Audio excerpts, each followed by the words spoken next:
Здравейте, казвам се Слави Славов от компания Human Power и ние се занимаваме с назначаване на работници, както от България, така и от чужбина.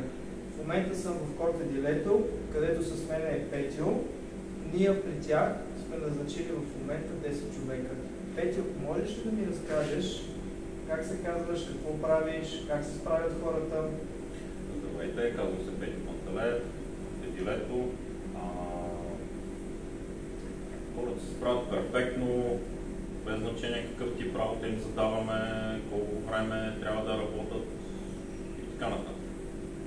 Добре, идват ли извънредни часове, когато на вас ви трябва?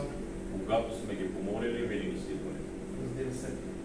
Тези 10 човека, доволен ли си от тях? Разбира се. Даже искам може.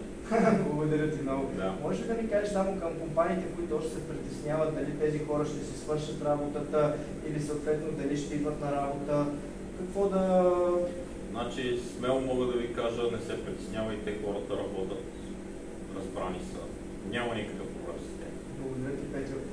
Сега ще попитаме и един от работниците, тъй като останалите са на производствената линия, какво е неговото мнение относно работата тук.